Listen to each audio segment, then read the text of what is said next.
This is Fireside Chats, talking to the real difference makers in the world. Now, here is your host, John Crump. Hello, everyone, and there's something going on with my speakers. Let me see. That's better. All right, I got it working. There's something going on with my speakers, so it's really coming through. My name is John Crump. I am the host of this little podcast called Fireside Chats. I'm also a writer extraordinaire from MLN.com and the Virginia Director for Gun Owners of America. Just want to throw out there, if you want to subscribe to my Patreon, everything from my Patreon goes to my niece, Bella, who is fighting DIPG. You can join at patreon.com/John Crump. There's also a PayPal link at paypal.me/JohnCC. Go ahead and buy my book. I'm all discombobulated today, but buy my book at crumpy.com/giants. You can check out the GoFundMe for my niece at crumpy.com/GFM.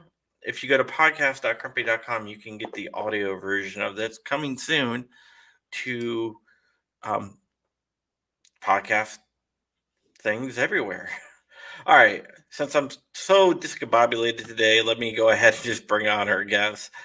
Her name is Olivia, and she is a part of the Daily Caller and also Campus Reform. And I just want to get a lot of information on both of those. So, Olivia Rondeau, how are you doing? I'm good. How are you? And thank you so much for having me on. No problem. Let me go ahead and start out by your age. You're really young, but you are a conservative. But you weren't always a conservative, from what I've read. Right. So currently identify as a conservative or like right-leaning libertarian, I would say. But yeah, when I was, I guess, 15, 16, which was not that long ago, like 3 or 4 years ago, I was caught up in the whole you must be liberal thing because you're a woman, because you're a minority, because you're black, because you're young, like just all the identity politics involved with being a Democrat or involved with being a liberal or progressive. I kind of fell into that trap until the 2016 election, which is when I started doing more research and realizing that I can not only have my own opinions, but I can actually be an activist and use that to, do what I want to do, which is I kind of want people to be more informed, first off. So that's why I write for the Daily Caller. That's why I write for Campus Reform. And further in the future, I think I would like to make a change, whether that be running for office or something else. But I started to value my individuality a lot more around that age. You were a part of the Blexit movement, if I'm not mistaken. I did attend one Blexit event. I read about when I was doing some research. I ran across that. So I just wanted to know if you have any information about what the hell that is. I am not currently a part of that. I went to one event, and that's that. It was like 2 years ago. Okay, how'd you get involved with the Daily Caller? So I literally just applied for an internship in January, which honestly was way too late to apply for the spring semester internship. But I got on a Zoom call with them. They really liked my videos because they were like going through my YouTube channel, my Twitter, and all that kind of stuff. And so like 3 days later, I was in the office and I did the internship. It was cut a little bit short because of coronavirus. So the office was shut down because we're in DC. So all the ordinances and everything prevented that. But then after that, they decided to hire me on as a contributor. So now I do freelance work for them. And it was a similar thing with Campus Reform. I just sent them my work and they just decided to have me on as a contributor. So I'm very grateful for that because I do consider myself good at writing, but never really had the chance to write about political topics in school because I've posted about this a little bit, but at my university, I have been censored in the past for writing about things that are not even necessarily right wing, just more on the patriotic side. I've written about the Free Hong Kong protests, and I've been censored by my professor before. I've spoken up about Planned Parenthood and Margaret Sanger and eugenics that have been, again, silenced by a different professor. So writing for The Caller and Campus Reform and these more conservative-leaning publications has allowed me to really express myself and my opinions. Yeah, with the free Hong Kong thing, that's very interesting to me because that's shouldn't be anything that is controversial or anything. But Yeah, I agree. you see, like the NBA, for example, taking a stand where uh, a general manager of one of the teams spoke up about Hong Kong, and then he had to apologize for speaking up about Hong Kong. And I think that shows that certain people are pitting their financial interest ahead of liberty for people. Oh, for sure, for sure. I definitely believe that the NBA has China in its pocket and they're just doing whatever they say. But I'm not really sure what the issue was with my university and my global politics professor being against me writing about that. And it was crazy because class was global politics last semester, and we were given a list of topics to write about, and one of them was the Hong Kong protest. So I was like, okay, I'm gonna pick this, and I wrote. I was unbiased. I wrote the facts. I wasn't like, I wasn't saying anything that wasn't proven. I was just like, these people are in the streets. They're rioting. They want more freedom. They're against the regime of China. Um, and it was, first of all, it was like the lowest grade on the paper I've ever gotten. It was a B minus. I pride myself in getting A's on all my papers because I do think I'm a good writer. And then I read the comments and spoke to the professor and everything about that. And he had crossed out where I had wrote independence, freedom, protest. He had written riots, terrorists, radicals. Like he was totally painting them in a horrible, horrible light. And when I wrote like the communist regime, he was crossing that stuff out and just making China out to be the good guy in the situation. Which I think if anyone looks at the facts, I just don't agree with that. But yeah, I mean, I want to know what's going on with universities and why they're defending China so much and why the NBA is defending China so much when they have all these human rights atrocities going on every single day. Well, I think the NBA does it because China is a huge market for the NBA, so I I think it's money for them. The university thing is kind of perplexing to me uh, because I bet the same professor would look at some of the rioting happening in some of the major cities around here and would say, they're protesting for freedom or equality or something like that instead of they're burning down Starbucks. Yeah, honestly, a lot of these people don't really understand like how different it is. I'm not saying that like police brutality and things aren't an issue, but there are people who are getting like kidnapped and dragged out of their homes in the middle of the night by the Chinese communist regime, and people are tired of it. And we're over here burning down Foot Locker because someone got arrested. Like, okay, like we need to reel it back and actually make a legislative change that rather than just making the whole movement look bad by like stealing and looting. Yeah, I think the whole Black Lives Matter movement, I'm not talking about the organization, but I'm talking about the movement, has been hijacked by like anarchist groups and other Oh, for groups sure. that are using it to push their agenda. But how do we push back? Because it seems like a lot of the people don't want to talk about that.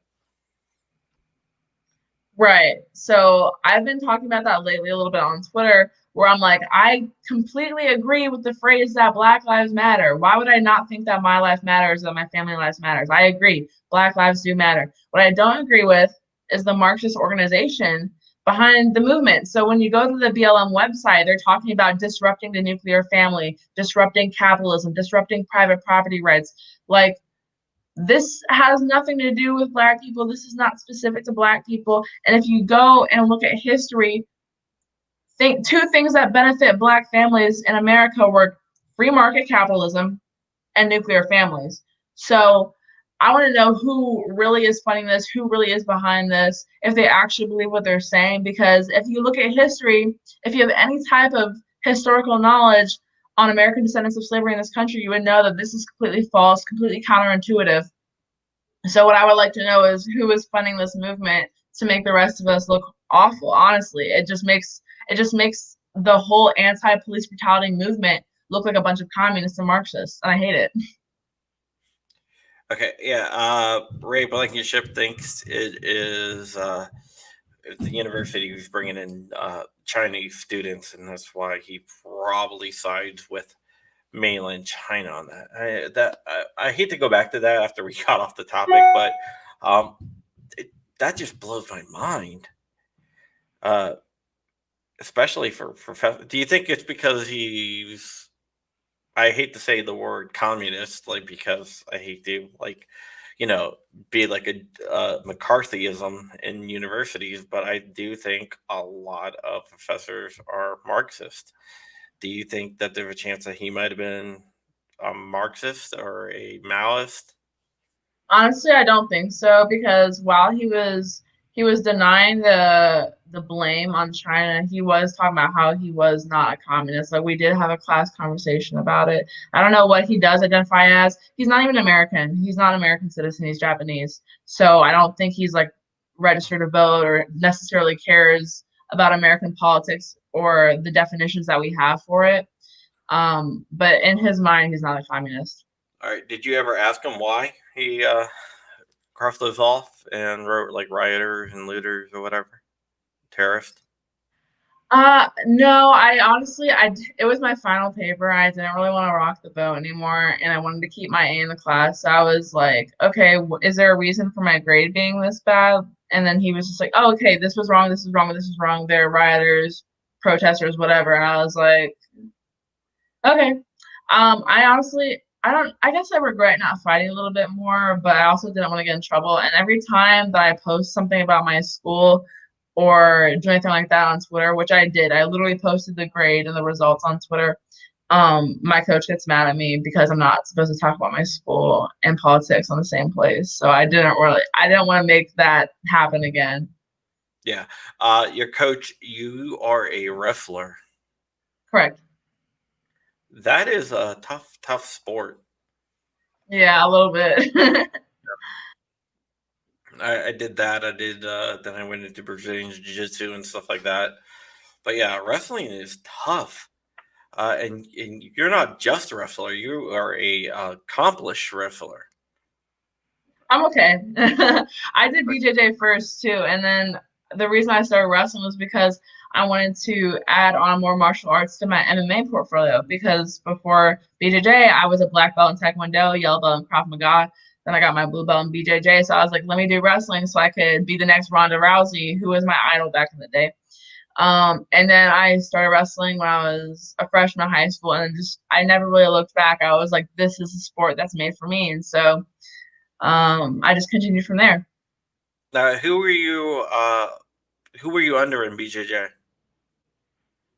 Oh, I was at a Gracie studio. Honestly, it was such a long time ago. It was I was under Mike Moses out of Evolve Academy in Germantown, Maryland. Yeah. Okay. Yeah. So yeah. Yeah. I am very familiar. Yeah. I was under Helsing Gracie. Oh, okay. Well, good for you. Yeah. Yeah. I the Gracies. I remember they came and visited once, I think, and I don't remember. Honestly, I was really young, so I wish I could have like talked to them more and like taken a picture and stuff. But I don't think I really understood like the the fame of the Gracies back in the day. Yeah. Evolve is still up there. Yeah, it moved locations. I think now it's in Gaithersburg, but it's still in Montgomery County. Yeah, it's still up there. Yeah, they're one of the top schools around the DMV. Hmm. Okay, so when you took the internship at the Daily, I know we're jumping around here, but when you took the internship at the Daily Caller, uh, did you think that you were gonna get hired on, or was that a plan to try to get hired on, or is that just something that happened? Honestly, I thought it would have been nice to get hired on, but I took a semester off from school, so I was like, all right, let me just do this internship so I can get some school credit. And then school ended up not really happening because I was going to go back in the summer semester, but obviously I couldn't do that because of coronavirus. And so I had nothing to do during the summer. So they're like, okay, your internship ended early, so you can get paid now. So I was like, obviously I was completely fine with getting paid. So just took it. And I do enjoy it. It taught me a lot because what I didn't I wasn't very proficient in WordPress or Shutterstock or Getty or anything that you need to know how to use before you actually like write for bigger publications. So they taught me how to do that. And then during my internship, I had to like answer the phone and like do office stuff. So now I know how to work in the office at 19. So that's pretty cool because I guess like most of my friends, like they have internships and stuff or jobs, but like before that I was just waiting tables. Like it's just nice to have like a quote unquote like adult job. You know what I mean? Yeah. Did you get to meet Neil Patel or anything? Yeah, he was in the office. Yeah, cool guy. Cool guy. Mm-hmm. Yeah, I think Tucker Carlson originally started the Daily Caller, and I was Neil Patel. I think Neil Patel was one of the other founders. I think it was him and Tucker Carlson that started it, Yeah. and then Carlson sold Patel, if I'm not mistaken. This is just What did you off. say? I He think sold Tucker what? Carlson sold his stake in the Daily Caller to Oh, Patel. yeah, actually quite recently, like a couple months ago. Yeah. Did you ever get a chance to meet Tucker Carlson? We literally had a date set up and everything where I was gonna get to go to lunch with him, and then coronavirus happened that same week. So no. And then of course he sold his stakes like a couple months after that. So That sucks. yeah, I know, right? Yeah. You've also been on TV, right? I've been on OAN a couple times for politics, and then for wrestling, I've been on like ABC and a couple other things. Yeah. To the OAN stuff, how'd you get hooked up with those guys to go on there? So you remember the Baltimore cleanup last year after Trump made all those tweets about Elijah Cummings and District 7 and all that kind of stuff. So I Yeah. ended up going to that because I live in Maryland. I'm like an hour away. So I was like, let me go. And OAN ended up pulling up. I didn't know they were going to be there, and I didn't know anyone from OAN. And lo and behold, like Jack Posobiec is like standing right there. And I'm like, oh my God, it's Jack Posobiec. So I go up there, and he's like, oh, do you want to get interviewed? And we just did an interview, like a street interview right there. And like it ended up going like pretty viral and stuff because I was just talking about how I didn't think that Trump's tweets about Baltimore were racist. I just thought they were a call to action.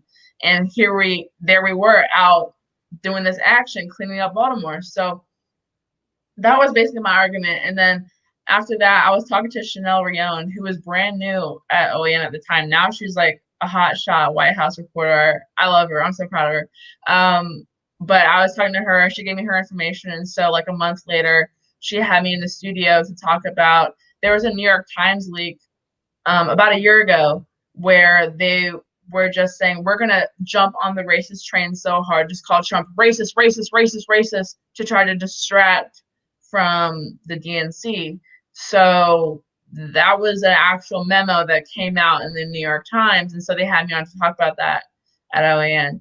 I haven't been on there since, but I do have contact with Chanel and Jack. And I've talked to Jack since then, and we might be doing something later on. I don't know. Yeah, but the whole coronavirus thing is kind of crazy. Yeah, it really threw everything off. Okay, for super chats out there, if anybody super chats, PayPal, or join the Patreon, you can get one of these two patches. We got only one of these left, so there you go. And all funding goes to my niece Bella, who is fighting DIPG, which is a aggressive childhood brain cancer. So we're donating all the money that we make through Patreon and everything else to her, and super chats and whatnot. That's just activated not too long ago. All right, getting back into you a little bit. I want to learn about campus reform. What exactly is campus reform for the people out there? Because most of my viewers are here for the gun stuff, but I like to bring in people sometimes that aren't gun. That I don't know if you're a gun person or not, but that aren't specifically a gun person so they can learn about something? I would say I am a gun person, just not specifically a gun person. Like, I don't talk about it very often, but I am very pro Second Amendment. I'm a Well, big libertarian in that regard. Um, but yeah, Campus Reform is basically an organization that takes college students, and we can write about our own schools or a different campus, basically just exposing any type of liberal bias.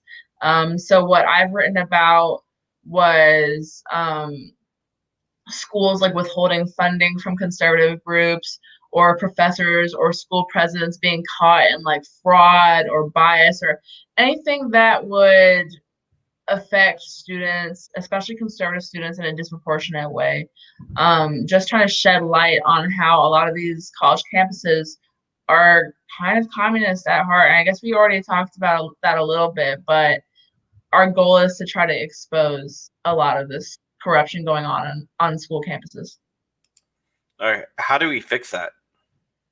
The liberal bias on school campuses. I think that conservatives need to stop putting up with it, because a lot of us, I mean, even I've said, like, I didn't really want to fight with my professor when he was basically giving me a lower grade because of my opinion on Hong Kong. And I think we have to stop doing that. Like, I honestly wish that I had the balls to stand up for more of the things that I believe in at school. And I've only done one semester at school, so I have a lot of time to go back. But I think conservatives need to stop being such cowards about it, because every once in a while there'll be someone who goes like super viral, like Caitlin Bennett or someone, for like her Kent State gun graduation photo, and it's like all fun and dandy or whatever. But when it comes to something that actually means something, when it comes to getting expelled, suspended, failed, a lower grade on some of your stuff because you have a conservative opinion, we have to actually stand our ground on that. And I really think it's up to us. I don't think we can hold protests. I don't think we can launch a social media hashtag campaign like a lot of the left does. I think we actually have to stand up in class, or go to the dean's office, or even switch schools. Stop giving them your money. You know what I mean? I think it's up to us. Yeah, I think I went to college in the late 90s or mid to late 90s. And I went to George Mason University, which was a very libertarian leaning college at the time I went. And there were a lot of colleges that were very liberal, but Mason was libertarian leaning. Now it's totally liberal leaning. And I know by talking to some professors that are conservative leaning that they feel ostracized at the universities for their conservative beliefs. And I also talked to some college kids who are conservative leaning or libertarian leaning, but they keep that to themselves. Do you experience that in college, where there's a lot of conservatives or libertarians in the closet, so to speak?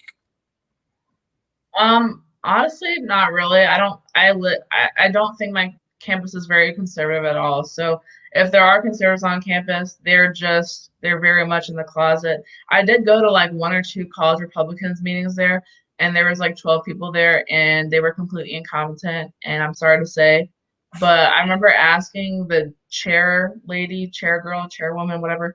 I remember asking, I was like, it was the first meeting. I was like, oh, okay, why are you Republican? Are you like socially conservative, fiscally conservative? Like, what are some of your views? And she was like, I literally have no idea what that means. Like, I don't know what socially or fiscally conservative means. So that was when I realized like these people were just Republicans because their parents were Republicans and they didn't really know anything.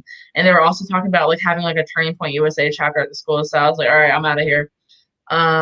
So yeah, the conservatives at my school, they don't know anything. I'm a political science major, so I run into a lot of people and a lot of debates, and a lot of people tell me a lot of their opinions all the time, because it's the nature of my courses most of the time, and most of them are not conservative, and the ones that claim they are conservative, they don't really have any backing or justification for any of their beliefs. They're just Republicans because their parents are. Gorilla and guns isn't really sure what colleges are. But that's fine. Okay, so the Republicans are kind of inept, and they're only Republicans because their parents are Republicans. But your parents, if I heard correctly, are Democrats. No, neither of my parents are Democrats. Okay, never mind. I must have heard incorrectly. Are they both? Are they Republicans? My mom, honestly, they go back and forth between independent and Republican. My dad's more conservative than my mom is, but she's more like a moderate independent. Yeah, I'm just trying to figure out where your conservatism comes from. Oh, I guess you could say it was influenced by my parents, but my parents' brand, not to rag on them or anything, but my mom is a moderate, and I have very different opinions than her. My dad is more far right than me in some regards, and I have very different opinions than him. I can say that what influenced me a little bit is I grew up in a gun owning household. So I feel like if I wasn't exposed to that at a young age, I might not have the same opinions about firearms that I do today, which is I believe that everyone should have the right to own firearms. But I disagree with a ton of stuff that my parents believe in, and we all respect each other's opinions. But no, neither of my parents are liberal or have ever really been liberal in my lifetime, to my knowledge. Okay. Do you shoot at all? I do. It's been a while. Last time I shot was I guess like a year ago, but I used to shoot more like as it's funny, like at my most liberal, when I was like the most socially liberal, that was when I would spend the most time like out on the farm, like shooting and stuff. But yeah, I grew up. Now I have to get my own gun. I can't just like use my dad's anymore. I have to apply for concealed carry and everything. Yeah, you're in Pennsylvania, so the concealed carry laws aren't. You should be able to get a concealed carry. You're in Well, I haven't moved there yet, so my address is in Maryland, Oh, so that kind of sucks. yeah. But yeah, I am moving there for school because I lived on campus last year, so obviously you can't have a gun on campus. But this year I'm gonna try to live off campus, so I could apply for it then. Yeah. You, I take it that you are for campus carry. Yes. Yeah, I think campus carry is very important. I think that would cut down on a lot of the assaults against women on campus. Dude, there was several sexual assaults and rapes that happened in my one semester that I spent there. That the only thing that was in my mind was just, I wish these girls would carry it. At least pepper spray, at least a taser. But in my mind, like the most effective thing would be a gun. And there was a thing going around where this girl was, I I haven't verified the story, but there was a news story, several articles that came out of my school that a girl was walking home from a party and a van pulled up and like yanked her into it and assaulted her. And just I'm like, what are we supposed to do? What are women supposed to do on a college campus when this is happening when police aren't around? What are we supposed to do? Why do you think there's such a resistance to it? People haven't grown up around it. Um, they're scared of things that they don't know, which I guess is natural. But I feel like if everyone got to know people who own guns, because I don't talk about like shooting guns and stuff because that's such a taboo today. I would get like red flag laws and then I would get put on some type of FBI watch list or whatever. But I feel like if more people shot guns and held guns and got educated on them and that they're not just random killing machines, they don't just fire automatically randomly without you touching the trigger or loading it or taking off the safety or anything like that. I think people will learn better because I've changed people's minds before when I've sent them like gun videos and education videos. But not everyone's minds can be changed that way. I think a lot of hands-on education is necessary. Yeah, have you seen the Grandmaster J video from the NFAC? Uh, No. NFAC is it's called stands for Not Effing Around Coalition. It's a black militia, and they held a protest, and one of their members accidentally shot three other members. So Wow. negligent discharge. So he made a video where he talked about an AR-15.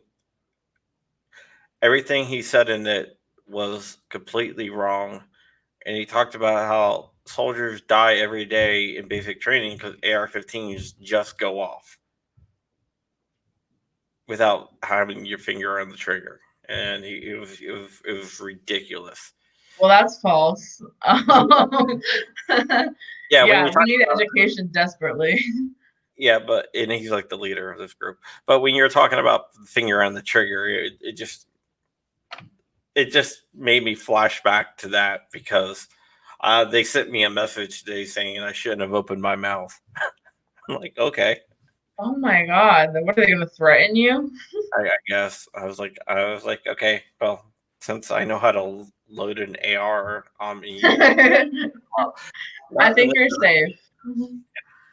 yeah, this is just uh, liberals are bullies. Yeah. That's what I think. Okay, so let's get into BLM. You said that you don't support the organization Black Lives Matter Correct. because it's a Marxist organization. Yeah, I believe they want to socialize everything. I believe they're communist. And furthermore, they want to disrupt the social order of nuclear family, which I disagree with. And I don't think they're doing enough to curb the riots and looting. I mean, when you have people hijacking your movement to steal shoes and to burn down a Waffle House, you have to ask yourself, like, okay, why are they hijacking my movement? You know what I mean? And of course, they've been hijacked by a bunch of Antifa freaks, and it's like 99% white liberals and blackface trying to ruin the movement. So there's that too. Yeah, it definitely is. In Richmond, they had a riot, and the mayor came out, and it was an Antifa riot. Black Lives Matter wasn't actually there at the time, so they're in the clear. But he wanted to make sure that no one blamed Antifa or Black Lives Matter, and he blamed right wing Boogaloo boys. Come on, bro. Come on. Yeah. I'm so ready for the Boogaloo, by the way. I'm going to get my Hawaiian shirt and my AR, and I'm going to be out there at the Boogaloo whenever it starts. Oh, fuck yeah. I need that. Where did you get that? HawaiianHouse.com. I literally need that. Okay, so I just got off of a campaign for Young Americans for Liberty, and we were all talking about the Boogaloo because our conference in Dallas just got canceled last second by like the city of Dallas. And we were like, we should go anyways and just start the Boogaloo there. So I'm gonna send that link to everyone because we were all looking for places to buy Hawaiian shirts from. Yeah. I have some Hawaiian shirts. But yeah, this is my hat. They sell patches. I mean, this is not a commercial for them or anything. I just like a lot of the stuff. No, that's awesome. That's great. Their patches. I got like the Supreme logo. Yeah. Except instead of saying Supreme, it says Boogaloo. Oh, that's awesome. I got some patches here. It's really good. Let's see if I might be able to bring it up. But I love that their stuff. And like I said, they're high quality, and they're not a sponsor or anything. They should sponsor you for sure. But I just like their stuff. So if I like something, I will throw it. I would throw it out there. So okay, I gotta ask you about Biden. Why I'm looking for the Hawaiian House stuff. Okay. Biden went on a show and said, "If you don't vote for me, you're not black enough." Right. And no one really called him out on that. Right. Why do you think he got a pass? This is a Democrat. And it's so funny to me because he has literally everything they accuse Trump of being, but like a million times worse. What has Trump during the campaign trail said that you ain't black if you don't vote for Trump. And then just yesterday, Biden was out there saying, unlike the Latino community, African Americans are not diverse, with some notable exceptions. Like, what does that even mean? What does that even mean? And then, of course, his intern releases a tweet apologizing, and he didn't try to justify it. He didn't even backtrack. He was just like, oh, I will never stop fighting for equity and African Americans' rights. I'm like, okay, but you just said that we're not diverse. And it wasn't like he made a Freudian slip. He literally said we're not diverse with some notable exceptions. So he added that on. He thought that was the correct thing to say. He was like, yeah, the black people I was saying, except for Candace Owens and Ben Carson. That's about it. Like, what? I have nothing. I have honestly, every week he says some dumb shit like that, and I have almost no response. Like, my gas tank is low. I don't know what to say to him anymore. Because if Trump had said half the stuff that he said, the White House would be on fire. Like, there would be riots. Well, in his defense, a lot of times I don't think he knows what he's saying or where he is. Sure. Yeah, didn't he say he was running for a Senate race, and he's always confused about where he is, and in every video his granddaughter is like helping him into the car. Like, I get it, dude has dementia, but like, let him spend time with his family, dude. That man is expired. Yep. We got a donation. Chris, hit me up over on Facebook. Send me your address, and I'll get you out. I'll get you out both of these patches. How about that? Yeah. Okay. Here is. I'm going to bring up Hawaiian House for you, just so you can see. And once again, they're not a sponsor. It's just they have some really cool stuff. Let me just open this up here. Make sure you can see it. Where is the damn? Okay, hold on. Here it goes. So I like this patch right here. This is one of my favorite patches. The one with the boogaloo. Oh yeah, that's awesome. The Boogaloo Boys. Yeah, they have the big igloo. Oh, the Supreme logo is great. They got keychains. They have stickers. They have Star Wars stuff. So yeah, they have shirts, patches, hats, and their shipping's really quick. Yo, my friend just got the Boogaloo Igloo tatted on his freaking arm like last week. I was like, dude, you're invested in this. Damn, that is some dedication there. For real. I was like, all right. I mean, I respect it. I wouldn't do it, but I respect it. By the way, that was hawaiianhouse.org for anyone out there. Just let them know I sent you. Maybe they will sponsor me. I don't know. But yeah. You deserve it. Yeah. Just send me some free stuff, man. I mean, that's all I care about. Yeah. So, the Boogaloo. Do you think that there is going to be a Boogaloo? Do you think we can pull back? Or do you think it's too late?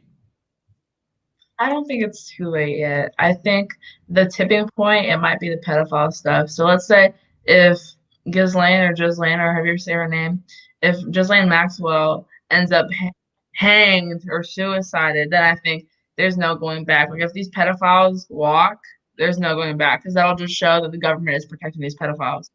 Well, get this. Bill Clinton and the court records that were released went to Pedophile Island multiple times. He was seen there with 2 young women, and that didn't make front page news. Right.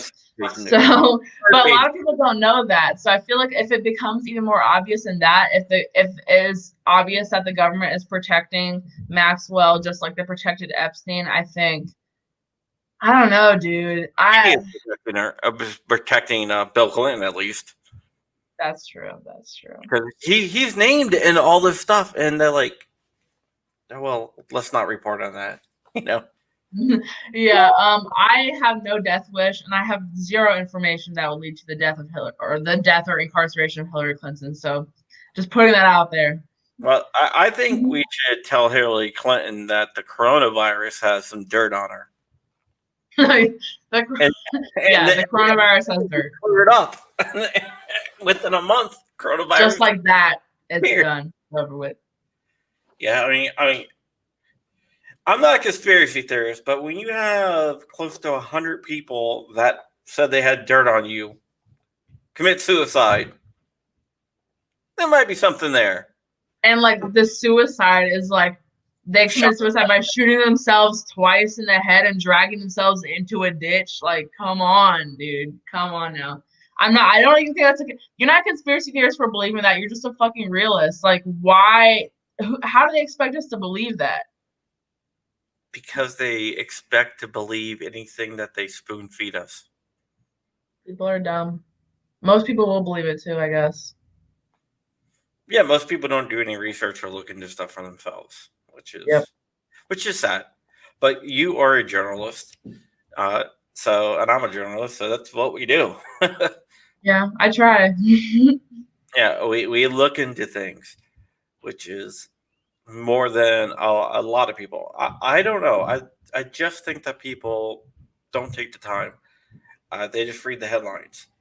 One thing I find with a lot of headlines, and let me know if you find this yourself, is the headlines can say one thing, and then the article can say the total opposite. Because people will just read the headlines and then they will clarify it. They'll say, like, we had a rally day in Virginia back in January. And a rally day, we had like tens of thousands of people take to the streets to defend gun rights in Virginia. They came from all over the country. One of the headlines said, "White supremacists march on Richmond." And then in the story it says, "While some people said white supremacists were going to march on Richmond, no white supremacists were there." Like, that's how it goes. It's like the headline said white supremacists. It's like, and they try to cover themselves by saying, "Oh, we're not saying that. We're saying this what some people said."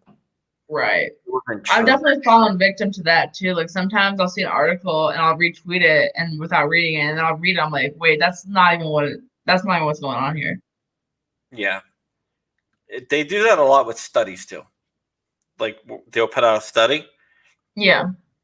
And they will change the title of the study to say something totally different. Or here's something that happened to me. I was doing research and Moms Demand Action threw out a statistic. So I pushed them and pushed them. Where did this come from? Where did this come from? And they said, we got it from Everytown. So I went to Everytown, started pushing them. Where did this come from? Where did this come from? They said, we got it from Giffords. I went to Giffords and say, where did this come from? I kept on pushing them, and they sent me to Brady, and I just kept on going down the rabbit hole. So I went to Brady, right. Like, where did you get this from? And then they said, we got it from Moms Demand Action. So I ended up exactly where I started out. So it was just a circle, basically. It was a circle, and it was a false statistic. And I think a lot of people bury their stuff that deep to prevent people from actually figuring out where it came from or where it didn't come from. It is totally made up by just keep on layering it on. I've seen that before too. Not anything like statistic wise, but when I'm writing an article and I have to cite something and I go to their article and they cited somewhere else and I do the thing, I'm like, okay, I can't track it down who originally said it, and then I find out that's complete BS. So it makes me look bad because I'm just innocently trying to write an article and cite information that's not even true. That's been traced back for 5 or 6 articles at this point. Yeah, I think that is a big problem in journalism. And I think there's a lot of lazy journalists out there that just after a couple different jumps, they just go with it anyway. Yeah, I refuse to do that, but I've seen a lot of people do that. Yeah, I refuse to do that too. But when you're working on the deadlines, a lot of people will do that. Okay, let's get into your future and what you want to do with your future. You're young. don't mean to call you young. Not saying that as an insult. No, But yeah, I know, yeah. whole life in front of you, which uh, it's exciting. It should be exciting for you. You can do anything. You said you want to get into politics. Uh, do you want to stick with journalism before you get into politics, or do you just want to jump right into politics after college? So I'm thinking about adding journalism as a minor because I'm currently just a poli-sci major with no minor. Because I do find it interesting, but I would not say it's gonna be the last thing I do. I kind of want to use it as a catalyst or a stepping stone into getting further into my political career. And so far, it's been a little bit successful in that regard because as I've become more into journalism, my social media presence has grown a little bit, and I was able to find the job I have now, which is an election coordinator with Operation Win the Door, which is a PAC from Young Americans for Liberty. And so that's real election work. That's real grassroots, grunt, dirty work. And that has really nothing to do with journalism, but I kind of use the online presence to get out into the real world. And I honestly love it. It's hard, but I love it. And so I can totally see myself running more campaigns or being a part of more campaigns in the future or having my own campaign in the future. Okay, yeah, that's what I'm going to get into. Having your own campaign. So you are considering the possibility of going into public office after college. Yeah, for sure. Do you know what type of public office you would want to get into? I would Local? definitely want to be local government. I hate the feds. So if I were to be at a higher level, I I mean later, much later in life, maybe I could run for like, Congress or Senate or something because I do look up to some people in the House and the Senate. Like I look up to Kimberly Klacik, who's running in Maryland District 7 right now. But I think local government is very, very important. And all I would do is deregulate and lower taxes. I don't want to make any rules that make anyone's life harder. I'm a huge gun toting like libertarian. Like I just want to decriminalize a bunch of stuff and make people's lives a little bit easier. Yeah, my platform would be to decriminalize almost everything, but that's just me. Okay, Chris Shoemake wanted to know if you would be interested in training with Daniel Cormier if you're into MMA. Yeah, Um, DC is a cool guy. I think he's funny. I think he's a stand-up dude. But I was saying before, the reason I got into wrestling was so I could further my MMA career because I've already done a bunch of other martial arts and stuff. And then once I started doing it, I was like, this is a sport for me. And I decided that I am not fond of getting punched in the face. So I'd rather stick with wrestling. But I'm not going to write anything off. I might do it in the future. I don't know. Come on, I did MMA for many years. I only have a little bit of like I blew out my ACL, hurt my back pretty bad. Yeah. Have constant headaches from concussions, but other than that, I'm all right. Yeah, it hit me hard later on in life. I used to be a lot lighter. I used to be in like the 145 ish range, 1 to 155 sometimes. But yeah, Chris could probably hook you up with DC. Chris, can you hook her up? Hook me up with DC, please. Yeah. He's actually a really good wrestler. I know. If anything, I would just wrestle with him. I don't want to throw hands with him, but I want him to teach me some moves. Yeah, DC is so getting in. Let's talk about MMA a little bit since we're both huge MMA people, fans at least. Who do you like in MMA? I can't say I'm a current fan of MMA. I grew up watching UFC, and then one of the last fights I watched was like McGregor versus Khabib, and that was like a year ago. So I wouldn't say I'm a current fan, but like growing up, I was obsessed with Ronda Rousey. I was obsessed with Anderson Silva. I was obsessed with Lyoto Machida and GSP. Dragon. Yeah, the Dragon. One of my favorite. GSP is good too. Yeah, I love his little Canadian accent and everything. And then on the women's side, I already mentioned Ronda Rousey, but Sarah McMahon, she was a wrestler, so automatically love her. Loved Misha Tate, Holly Holm. I was a fan of a lot of them. I stopped watching religiously a couple years back, but I still look back on the highlights of some of my favorite fights. I've been watching religiously since '93. Oh, okay. I saw the UFC one and I was hooked. I used to trade in the Dark Ages. I'm not even sure if you know what the Dark Ages was. The Dark Ages, for people who don't know out there, for a long time UFC was banned from pay-per-views.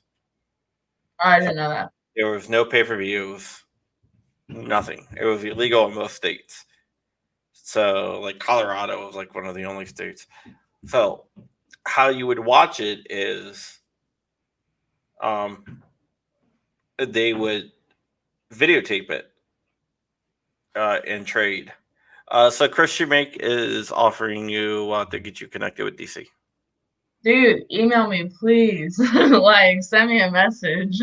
I really want to meet him. Like, he was one of the people, like one of the last people I used to watch. And I used to watch a lot of his ground game and wrestling videos back in the day. So he's really cool. I've always liked him. Yeah, he's an All-American, right? Yeah, I think so. I'm pretty sure he was. Yeah. Did you ever watch the John Jones fights with him? Yeah. Honestly, John Jones scared me. Not that I disliked the guy, just the way he fought scared me so much. Yeah, John Jones is an interesting character.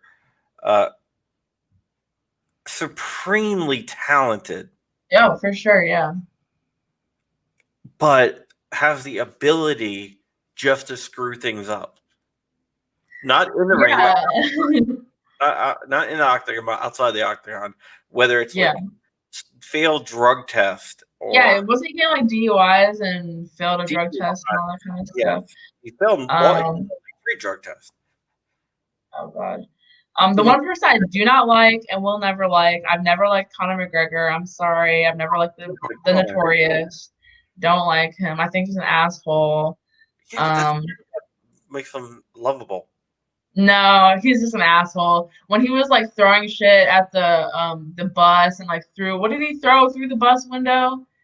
It was like a luggage trolley or something like that. Yeah. I was like, well, that's just unacceptable behavior. I'm sorry. That's just unacceptable behavior. Like I'm a combat athlete. I've been mad after things before. It's never crossed my mind to get violent like that. Do you like Nate Diaz then? I don't watch a lot of his stuff. I'm not super familiar with him. I don't have an opinion. He's like a pothead MMA guy. Oh, nice. So basically me. Well, him and Conor McGregor fight. They always talk trash about each other. They hate each other. Okay. So I love Derek Lewis so much. Derek Lewis? He's my favorite. He's hilarious. He is hilarious. I used to love Anderson Silva when he was younger. He was great. And he would just just dance around and do whatever. Leota Machida. He was cocky, and I loved him. And then I remember watching the fight where he broke his entire leg on that one shin kick. I was like, all right, I've had enough. I can't watch this shit anymore. He's getting too old. He had his prime time, and now he's done. Like, I was like, he can't do this anymore.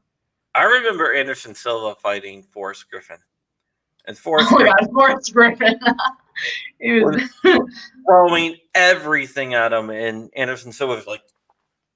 Yeah, I literally remember that exact fight. It was amazing. He was like in the Matrix or something, just like... Yeah. Just like, and Forrest is a good guy, but he was hitting nothing. Yeah. And everyone expects me as a wrestler to like love Brock Lesnar and stuff, and I really don't. That man scares me. Yeah, he's a weird dude. He's been weird. Like even back when he was just a wrestler at Penn State, he's been weird. Like I've like I just always thought he seemed like kind of an asshole to me. Like great fighter, like nothing against him. I've just always been a little scared of him. And I remember watching him fight Frank Mir like twice, and I just thought it was the funniest shit ever. Well, Frank Mir beat him with the white belt move in the first one, where like, oh, I'm not going to learn Brazilian Jiu-Jitsu. I don't need Brazilian Jiu-Jitsu. Then Frank Mir just grabbed his freaking leg and just yeah. And that was like, well, I guess you really do need to learn. Yeah, just a little bit. Because you just got beat by a white belt move. Yeah, Chris, he says Silva is the greatest fighter in the history of real fighters, and Fedor might have something to say with that. Fedor is just indestructible. Yeah. I was at a party not too long ago, actually, a couple years ago, and I looked over, and it happened to be Tim Kennedy and Andrei Arlovsky at this party. It was a 511 party. 511, the company. Yeah. It was those two guys and Karl Malone. Yeah. So I got to hang out with those guys for a night. It was just crazy. That's awesome. Yeah, I was just like, oh my God. Like, yeah, this is the table you're at. And it's like Karl Malone, Andrei Arlovsky, and Tim Kennedy. I was like, are you? I was like, are you serious? I get to talk MMA with two and Karl Malone, the basketball player. Sometimes when I go to like political parties, I'll see like the most random people. I'm like, wait, why am I at the same event as Scaramucci right now? Like, it's so weird. The Mooch. He's so short in person. I loved it. I was like, holy shit. And then this is at the same party actually. I was like, I heard that Jacob Wool was going to be there, so I immediately started talking shit. I was like, oh, I should go up to get a picture with Jacob Wool. I turned around, that man was literally not even a foot behind me. He was standing right behind me. So embarrassing. I was just like, oh, and I just walked away. Like I didn't even say shit to him because I knew he heard everything I was saying. So I was like, all right, I gotta get out of here. Yeah, the person I really would love to meet is Roger Stone. Oh, no, I can't fade. After his little Negro comment, can't fade it. I used to want to meet him, and I was like, he's racist. Never mind. Well, I mean, I don't want to meet him just because I admire him or anything. Oh, I'm sure he's a fun dude. I'm sure he's the life of the party. I just want to. I think he's kind of crazy. So yeah. I just talk to him and see how crazy he really is. True. Yes. It's my own morbid curiosity. Our chats are broken again, of course. But that's awesome. Blah, blah, blah. Handgun classes. Yeah. But yeah, Roger Stone is possibly insane. You saw the Negro clip I'm talking about, though, right? Yeah. I mean, what? Like, why?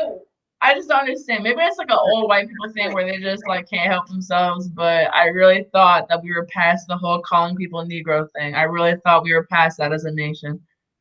Well, you know Devin Perkins. Yeah.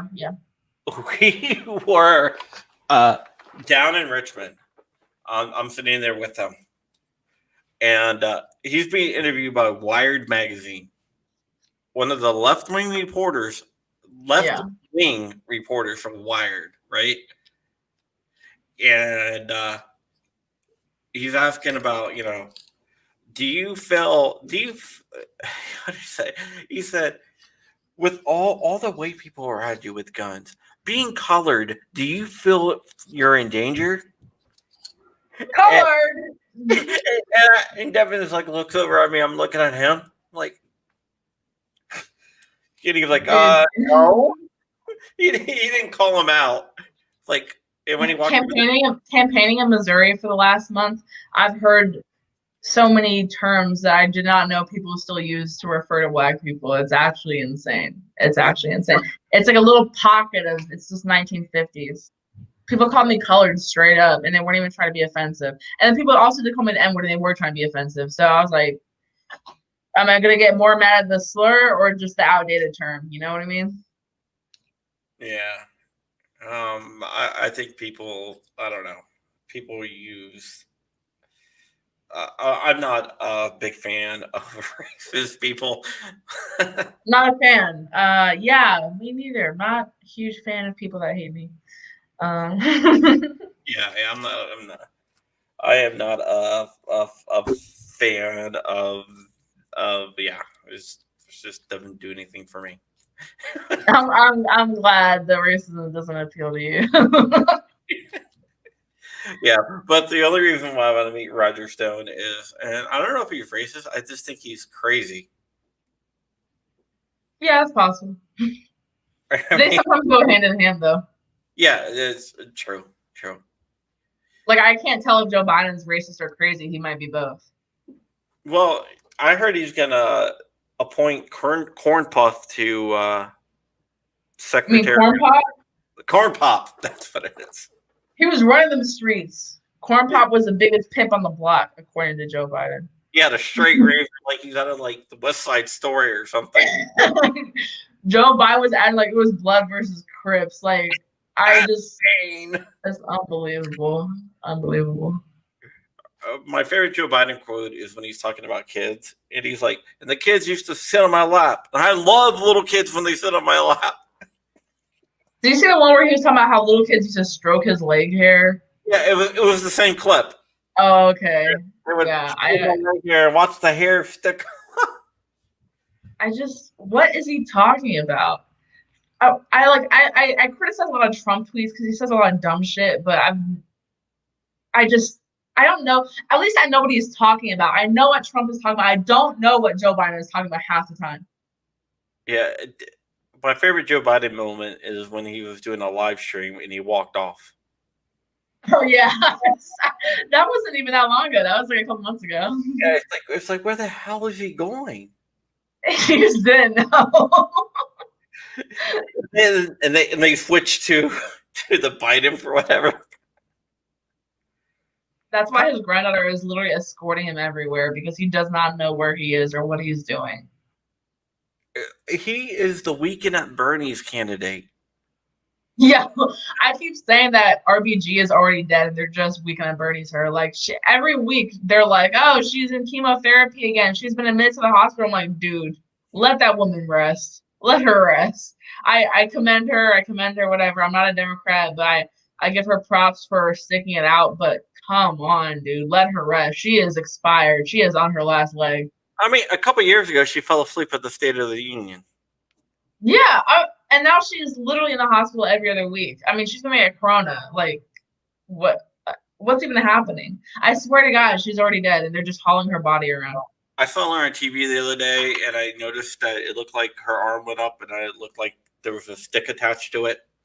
she has like a puppeteer like just sitting beneath the desk. Yeah. It's like Sesame Street. Yeah, when she talks, hands come out and they wear her up. I honestly wouldn't put it past them.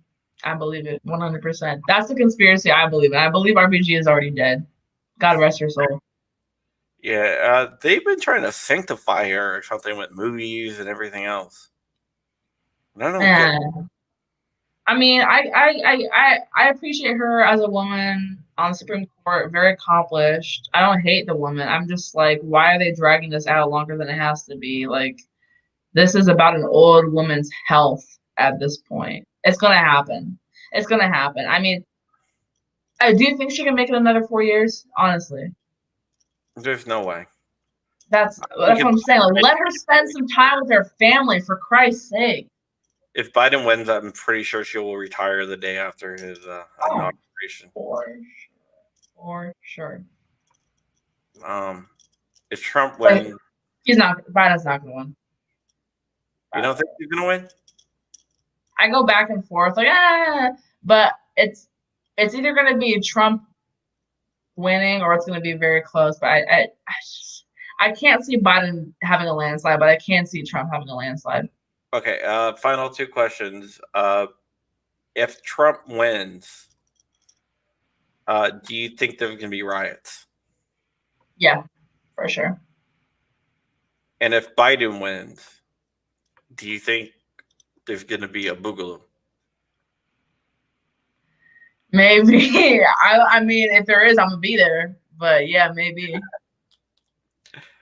You'll be there for the big igloo, the big luau? Dude, I will literally. I'm gonna go to what was the website? Hawaii House. HawaiianHouse.org. Yeah, I'm going there. I'm gonna get my Boogaloo gear right now. Right, in the comments, but hey, this podcast sent me over there. Yeah. Okay. Well, I'm going to let you go, but tell everyone out there how they can find you. Okay, so I have Twitter. That's RONDEAULIVIA, or just search my name, Olivia Rondeau, OLIVIA RONDEAU. Same name on YouTube. And for Chris, please get me in contact with Cormier. My email is oliviamrondo@gmail.com. Please, please, please, please. I want to train with him. Thank you. Yeah, Chris is one of the most well-connected people that I have. He's always like, "Hey, do you want me to hook you up with this, or do you want this?" So yeah, he's well-connected. Oh my God, please. I want to. That would be awesome. All right, thank you so much for coming on the show, Chris. You get to work on that. I'm going to just remind people that you can buy my book at crumpy.com/giants. It will redirect you in paperback. It's right here. I got another book coming on in a few months that I got to finish that I'm way behind on, but it's behind. My niece has a GoFundMe at crumpy.com/GFM. Super chats. $25 gets you a signed book. $5 gets you a PVC patch. Right now, this is all we have left. Is the No Quarter for Tyrants. Once these are gone, then we'll switch to another patch. Hit the like, thumbs up. My Patreon is patreon.com/John Crump. If you want to join GOA, you can join GOA for 25% off at gunowners.org slash black-swan-media, and join the conversation on John Crump 2, and follow me on Instagram and Facebook at Real John Crump. I'm also on Parler now at Crumpy, and that is it for the show. Thank you for watching. And once again, I just want to say we are out of here once I find the right button.